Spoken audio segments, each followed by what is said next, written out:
Welcome to the New Planner Podcast, where it's all about helping you successfully enter the financial planning profession and accelerate your financial planning career. This podcast will help you understand the profession, become familiar with the various career paths available to you, and avoid the mistakes that limit your success. Join your host, Caleb Brown, to explore the human side of creating a successful planning career through interviews, personal experience, and insights from the trenches. Let's get started. Welcome to the 193rd episode of the New Planner Podcast. This is Caleb Brown, your host. My guest today is Katie Braden, who is the founder of Advisor Video Marketing. Katie joins the show today to share how she entered the financial planning industry after graduating with a degree in photography, how she joined a family-owned firm but soon realized she wanted to serve clients differently and provide financial planning services, plus the book she bought to teach herself how to do financial planning. Katie goes on to share her experience of launching her own all-virtual firm that offered a modular approach and no product sales. Then how she became re-energized in her creative interest as she was doing the marketing for her firm, and how she realized it was time to close her firm and focus on training other financial planners to utilize video effectively.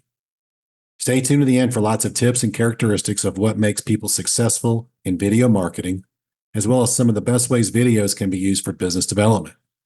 I hope you enjoy my interview with Katie Braden. Hi, Katie. Welcome to the New Planner Podcast.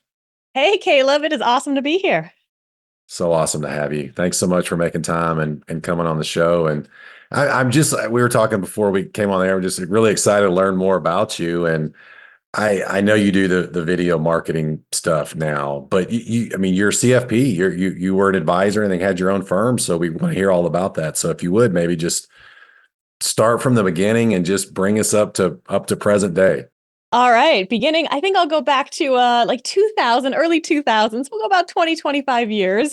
I am from Seattle originally. And Caleb, I have been a contrarian my entire life. So in high school, when everyone was like, I'm going to the University of Washington, I'm going to major in business and finance and economics, I was like, I pulled out a globe. And the joke is I didn't love the weather in Seattle. So I was like, how far away from here can I get? So I actually graduated RMIT University in Melbourne, Australia, with a degree in photography. Nice. Yes. So that's how it started. I wanted to be a world traveler. I wanted to do photojournalism. Then the government kicked me out. So they changed the immigration rules literally right before I graduated. Oh, no. Yep. So after you get your degree and everything, you have 90 days to leave. And so my mom owned an RIA in Seattle. And so she was like, hey, you need a job. Would you like to come work for me? And, I was like, I do need a job. And Caleb, this was 2006, January of 2006. Her firm was already completely virtual, paperless office, virtual clients. She had a lifestyle practice. And so it was like, hey, I can be part of the firm. I can have a steady job and still travel the world and do all the things I love. That's pretty cool. Yes. So I was, ultimately her succession plan. I was there for 7 years. And during that time, I was going into our 401k plans we managed, talking with employees.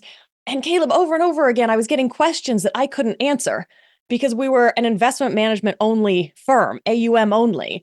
And so I kid you not, I was visiting my dad and I was at a Barnes and Noble and I found The Idiot's Guide to Financial Planning. And that is the first time I ever heard about CFP certification. Wow. So I went down that path, became a CFP professional, and then it kind of dawned on me. I was like, I don't really honestly understand how we're doing investments only without understanding the rest of the picture. And so it got to this kind of friction point where I was being handed a very successful business, but I was like, I don't really believe in it. And so I had a light bulb moment. I know exactly where I was on the freeway. And I was like, I need to create the financial planning business that I would want to work with.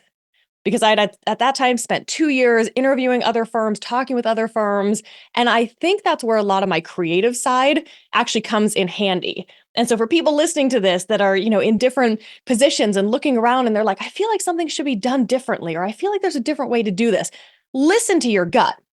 To me, that has been kind of my saving grace throughout my life, that and just, again, being a contrarian. And so in early 2013, I started one of the first completely virtual monthly subscription financial planning businesses. I did no AUM. I have never sold a product. And I did modular financial planning because I was like, I want to build real relationships. I want to just tackle, one topic at a time, the most important things, continue to revisit. And then I really wanted to get back to that creative side. So in 2013, I was doing video in my financial planning business.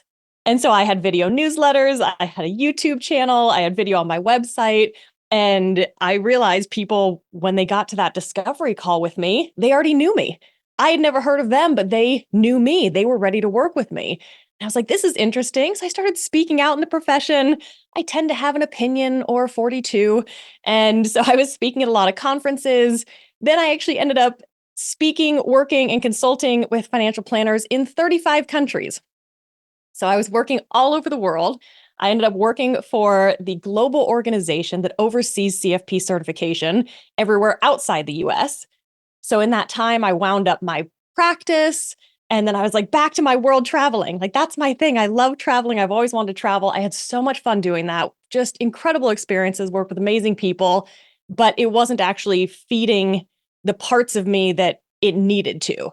It was interesting work, but it wasn't the right work for me. And so I left, This brilliantly was financial timed. planning standards board. Yes, FPSB, located in Denver. So we were living downtown Denver, love Denver. And then I was like, I just need to do something else. And COVID hit for me at just the best time ever because I didn't know what I wanted to do. I needed that break. And so the world shut down and I was like, great, I can take time. I can think about it. I was kind of like the chief operating officer of my mom's firm. I had run a firm. I've done so many different things. And I think that's something that all humans struggle with, right? Especially, I remember going through college, there's all this pressure to figure out what you want to do and what's your career. And I always encourage people, like, you don't ever have to have the answers. Even if you're 5 or 10 or 20 years into something, sometimes it's good to kind of pause and revisit. And so I sat down and I was like, all right, I love the creative side and I know the profession. And so I was like, how can I kind of combine these? And that's when I ultimately came up with, working with really great financial advisors and financial planners on video marketing and how to leverage video throughout their business. That's so cool. Thanks for walking us through that. That's so cool. I mean, early adopter, certainly on Yeah. the video stuff. I mean, I think I still go to like website on the recruiting business we have, and people don't have like, oh, we don't do that, or we don't know how to do that, or we don't want to do that. Right? Okay, so you shut the firm you shut your RIA firm down, then went to FPSB, and then you pivoted during the COVID. I guess that's when you figured out I'm going to set up this new business serving advisor or helping advisors with the videos.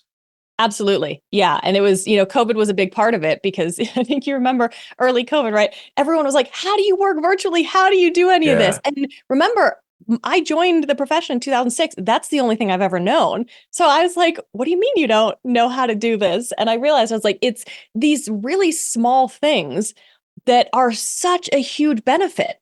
I was like, I can work at a very, high technical level, but that didn't bring me joy. I was like, I love making things as easy as possible for advisors and then seeing really great results from it. Okay, so you've been doing that. Look, I was like January 2020, I guess. Is that when you Yeah, started? it's been what, 4.5 Four and a years? half years. So just Wow. talk to us. I mean, like what's the business? I mean, what are you doing? What's the service? What's the business model? Sure. So right now, my company is called Advisor Video Marketing. I didn't try to get creative with that. Let's keep it simple. And so my main thing is I run 12-week virtual workshops with advisors. They're kept small, sort of like 6, 8, 10 people max. And that runs for 12 weeks. And we walk through every single step of what advisors need to do, from I've never done a video to, like launching a YouTube channel with professionally edited videos. And so that's a whole lot of fun. Advisors have become friends during these workshops. You get to know each other. So you get the camaraderie, you get the accountability because we're meeting every week. I'm there to support them throughout. So some advisors come in and they're like, hey, I actually want to kind of transition into a lifestyle practice. I don't want to grow my business, but I want to use video to proactively communicate with clients or to streamline operations, improve the client experience. Others are in that growth stage. So meeting advisors wherever they're at and whatever makes the most sense for them. And then by demand, a lot of people are like, yeah, but I still need the coaching. I still need the editing. I still need help. So only for people who have gone through the workshop, we've also launched an an ongoing group coaching and editing program. So advisors are like, hey, I'm committed to doing 2 videos a month or 4 videos a month. So we edit those, we work with them, we strategize, plan, and then kind of track the, success and results with those. I'm glad you mentioned that the video, it's more than just like getting clients. I mean, it's actually a lot more. There's a lot more, many uses of that Yeah, medium. there's so So many uses. yeah. I mean, my favorite use is honestly just one-to-one video messages. And that's where, if you're on LinkedIn, right, you always see people's birthday. It's such an amazing opportunity if there's a prospect you've been talking to or a center of influence to just send a 30-second happy birthday video. Caleb, every single time I've done that, I get a response. And the amount of times people are like, I've gotten over 100 messages today, right? Everybody clicks that like automated happy birthday LinkedIn. And they're like, yours is the only one I responded to because it stands out. Like advisors are always looking for a way to differentiate. I've been saying this for the last 10 years. I have a feeling I'll say it for the next 10 years. Like video is one of the best ways to do that. Yeah. And just, it's not a lot of time, but it's some time just to do that. And then look at the payoff, look at the reward. I mean, especially if you were able to land the client that you've been going after. Okay. So, okay, the format, you're not lecturing them. I mean, you're getting on this 12-week program and are they having to do homework and you're sort of like grading them and scoring them and giving them, coaching and suggestions? Absolutely. So every single week we have a specific focus and we build on it every week. And they have a homework assignment every week of a 1 to 2 minute video. So in the beginning, we're really just practicing things as simple as like getting your eye contact, practicing smiling at the beginning and end of videos. Because one of the things we've seen, and you've probably seen this too, Caleb, is, people will go in and they'll go straight to like a highly professional edited, studio scripted video. And then afterwards they'll be like, well, I don't like that at all. Right? Because they weren't comfortable. It's not something they've done. They didn't get used to hearing their voice. And so getting that foundation is huge. Getting comfortable and confident on camera, that is the biggest part of it. What are some of the biggest mistakes? I know you've seen a lot. What are the most common, I guess, mistakes? And then we'll go into the biggest mistakes. Yeah, I mean, audio, lighting, framing, and background are really the big things. And I all I do is talk with advisors all day, every day. And the amount of times I'm just shocked, I'm like, this is not creating a good experience for your clients, for your prospects, right? When their audio is atrocious, it sounds like they've been dropped down a tin can. When their lighting is so bad, you can't even see them. Backgrounds, Caleb, I am neutral on so many things, but fake zoom and blurred backgrounds, I am not neutral on that at all. Please stop using those. They're not good. They do not build trust. If you need your brand in the background, like go get a t-shirt. I actually saw your video you just posted, and you have a blog post on it as well. I mean, and it was awesome. It was hilarious because I was like, look, I mean, yours truly. I'm like, oh boy, I'm one of those people she's talking to. I need to stop this. In all seriousness, lots of good tips and content on the website that you have, and I take a look at those and try to incorporate some of that stuff. And also, just thank you for putting that out there. One, talk to us about what else do you see? I mean, what works well, or how to, maybe someone's sitting there saying, look, I'm a newer planner, I want to do video, but I'm not comfortable, one, putting myself out there, but two, like I don't know how to do this. Like, what would you tell them? Yeah, and that's exactly it. Like I have a lot of people that join the workshop that they're honestly like, I don't have any idea what I want to do with video. They're like, I just know that video is important. And so that's honestly the thing that I really never expected that has been the most amazing is seeing how it helps increase confidence.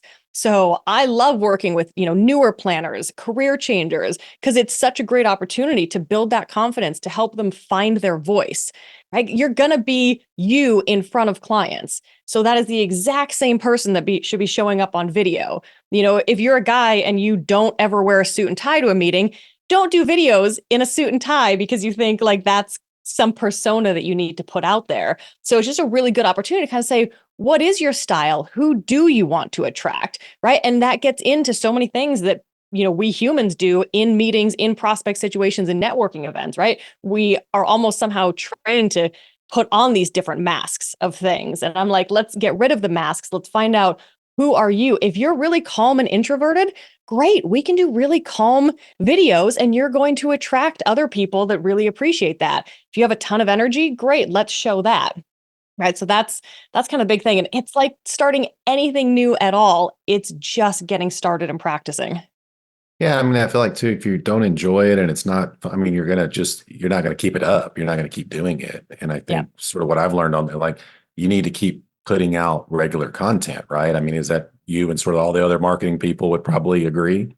You have to put it out there because the other Yeah. funny thing that I see so often is advisors will put their heart and soul and all this time into a video. And then they're like, I'm going to put it out there. It's going to go viral. It's going to be amazing. And crickets. And then they'll do other videos that, they put no effort into. They just grab the camera because they had thoughts one day. They put it out there. Best response they get. And so I tell everyone with love, what you think about your videos doesn't matter at all.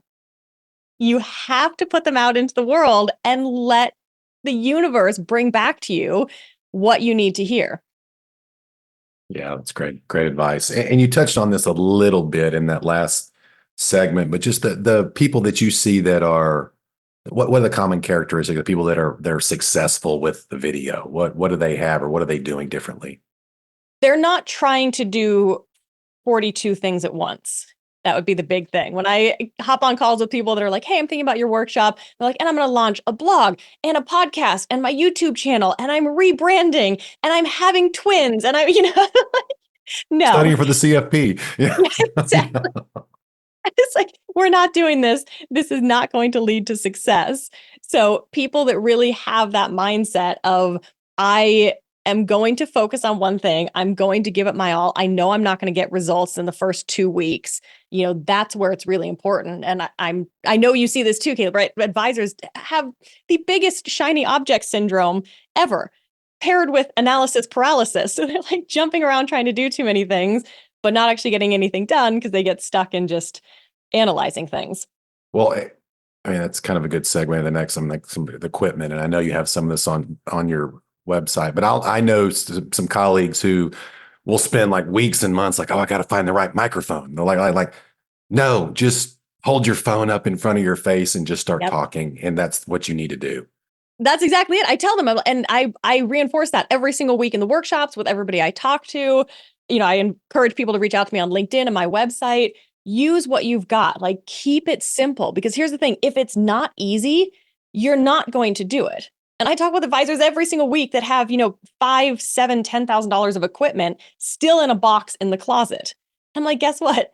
Videos don't create themselves. That isn't what you need, which again is why I focus so much on like building that comfort, building that confidence. And again, getting those videos out there, doing those one-to-one videos where you don't need anything else except your phone and natural light. Do it while you're out on a morning walk. Send a client a video. That's going to have so much more impact than spending $5,000 on equipment, writing a script, sitting down, feeling awkward. So I'm just so big on, it's got to be easy and it's got to be authentic, meaning, not robotic. Well, I mean, you said it like genuine, from the heart. I mean, that's what people want, right? They want, but I was going to ask you about, I mean, like, should people write a script? I mean, what do you recommend? So I was against scripts for a long time, but then working with more and more advisors, I'm a big fan of whatever gets them to the next thing. So I feel like my biggest job is looking at every barrier that people encounter and finding a way to knock it down. So if you're going to do scripts and that's going to get videos done, cool. The only thing I will say that's an absolute requirement, as you're doing the script, you have to read it to yourself out loud. Yes. Yeah. Not in your head. It has to be done out loud, because that's where you'll pick up and make the changes that make you sound human, because no person actually writes the same way they talk. So constantly advisors are writing scripts and then they'll go record it and they're like, that was really weird. And that's exactly why. So that's the only requirement there. Read it out loud.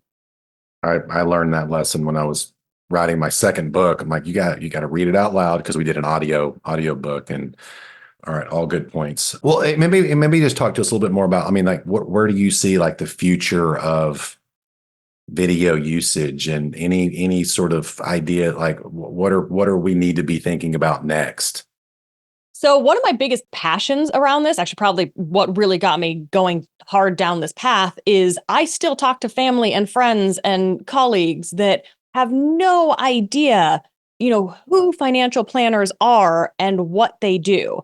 And not only has that been, the case probably forever.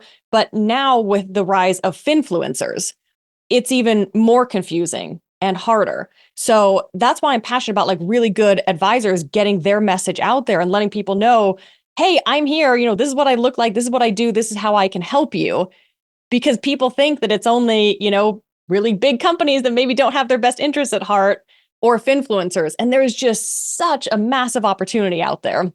Yeah, I mean, it's easy to get sort of lost in the crowd with all the information being put out there, right? I mean, I had to take YouTube off my phone. I'm like, man, I'm wasting so much time on this. I got it.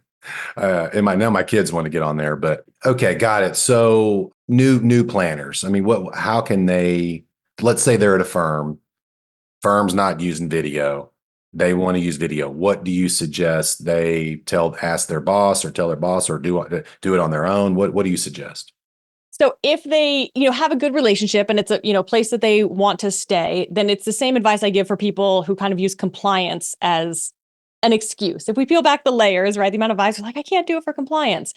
People need to kind of see some of that consistency. So when you're trying anything new, right, I like the ask forgiveness approach, not necessarily with compliance. I'll get to that. But if you just kind of go out and approach, your boss or something, you're like, hey, I want to do video. It's kind of easy for them to say, no, we don't really want to do that. But if you're really passionate about it, you see the value, you see how it can benefit your client experience, your sales process, marketing, communications, then actually starting to create some videos and then showing them that. Right? Because most people are visual, and when they actually see it and they see what a difference it can make, then it softens people and it makes it easier to adopt, which is what I say with compliance of, sometimes people are like, hey, I'm going to do a script and I'm going to try to get compliance approval. And I just say, look, I always say start with 2-minute videos. The majority of videos watched online are 2 minutes or less anyway. So let's start nice and simple. And again, give a recorded video with a transcript to compliance and keep doing it. And then they'll get used to your voice, what you're trying to do, what you're trying to accomplish. And as they see it, it just makes it easier and easier for everyone involved. Whereas if you start in the beginning, right, you can just create that friction. Humans are so good at creating friction. So it's like, how can you release that friction? You want to practice, you want to try things, give more of it. It doesn't need to be a perfectly edited finished product, but actually record some videos and show that. So I want to go back to the 2-minute thing. I mean, I've always heard like it's either got to be really, really short or really, really long. There's not really, it's kind of no man's land in the middle. Is that sort of what you see? Yes and no. So Okay. what I usually see is when I'm working with advisors that are in growth mode, then I usually say, look, kind of more of the 7 to 12 minute video can be a pretty good sweet spot, right? Advisors have a lot of complex topics. You absolutely have to have a very clear niche of who you're trying to attract. And then you want to take clips from that and put those clips on social media. And so that's where, if you think about that marketing funnel, those clips are going to be the top of the funnel. They're going to keep seeing you. You want that repetition, right? If you do one video that's 10 minutes long, that's a big investment for people. So you want them to keep seeing clips from this, keep seeing your face. You're going to stay top of mind and they're going to be like, oh, hey, I want to go watch this full video. I want to see all that. Then they really are building the relationship with you. If you have a good call to action, then they go to your website. Once they're there, they are a super warm lead. They're like, yep, I know you. I like you. I trust you. Let's talk. Talk to us a little bit about, the experience you've had, or you've seen like firms that have had success using videos to train their new employee. Just whether it's like a Loom screen recording or what are you seeing firms do there and that side? Yeah. So on the training, so Loom is hands down what I recommend for that. So for anybody that's not familiar, Loom, LOOM.com. So that's kind of what it was built for. It's so great to do screen recording. Caleb, I actually have sent 4 Looms already this morning before our call as people are reaching out to me for different things. And I'm like, hey, I want to just show you how to do this. Again, most people are visual. So actually being able to see on the screen, what are you looking at versus emails going back and forth. I read an article last year that said just in the US alone, something like $4 billion is wasted every year just on poor communication. Wow. Like, think how fascinating that is. And when you think about the onboarding experience, new planners coming in, this is where it's so powerful to have, experienced advisors as you're doing your everyday tasks. No extra effort. You don't have to go create a whole training manual. As you're doing things, just hit that record button. show people, hey, this is how we open an account. This is how we do transfers. This is how we place trades. This is how we do research. Like, so easy. And again, that's where it's like, sometimes it's the easiest things that really do have the biggest impact. And I would tell the new planners, if someone's teaching you the old school way, I mean, maybe you go back and practice and hit the record button on Loom, and then you build out the library for the next person. So then you can go to your boss and say, look, video is like really beneficial, right? Maybe we should start using this for something else. Good. Exactly. I love that. Yeah, all good stuff. Well, what else? I mean, are you any other thoughts, ideas? What else are you working on? I'm just curious. I mean, you have a really cool background. You've got sort of your hand in a lot of different things, and anything else you're seeing on the horizon or that you're working on? On the horizon, was that a flying pun? I'm also You didn't mention the pilot's license. Yeah. right. I'm also a private pilot, just to round out photography degrees, CFP professional, video marketing expert, private pilot. Anything else out there like that you're working on, or any projects or any new courses or material or anything? So I'm really sticking. And this is what I love kind of with coaching advisors, because once you're talking about video, you end up talking about the entire business plan. You talk about, who is your target client, your whole marketing funnel, your client experience. And so that's where I get to have a lot of fun with those conversations. And so I'm just so big on the less is more and really trying to practice what I preach. So I was like, I'm just going to stick with, my goal is to just do 6 of these workshops a year and have like 20 people in the ongoing program. Gotcha. Okay. And then I was just while you were listening to you talk, I just had a thought, like, how do you coach people? I mean, I'm guilty of this myself, but I know I see it a lot in job seekers, like, especially when they're in these video interviews, like keeping the engagement and the excitement and then the enthusiasm levels high. What do you tell people on that? In video interviews? Yes. So one of the big things is stand up.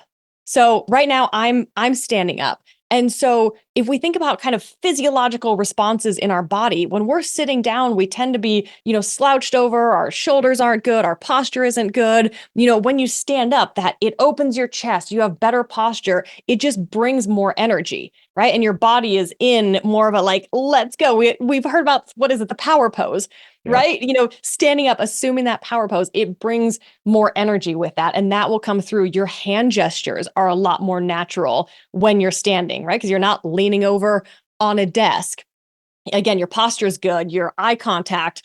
Make sure that your camera is like right at eye level or slightly above. Don't be, looking down. Nobody needs to be counting your nose hairs. Don't be looking up. It's just try to make it feel, the goal with video, any video, if it's a virtual meeting, video for YouTube, you're really trying to emulate what it feels like being in person. So with that, the other thing I'll say that you may have also seen on LinkedIn that drives me crazy, when you think about framing, you should always have more room below your chin than above your head. So again, think about like, how is it going to be in meetings? We don't need to see your ceiling. Like, even if you're hanging out at the Sistine Chapel, we want to see you. Right. So I'm constantly seeing people where it's like they're ducked in the bottom corner of the video, right? And you can't see their hand gestures. It's not giving a good impression. Again, virtual meeting or video. So make sure we want to see your hand gestures, more room below your chin, and that good lighting.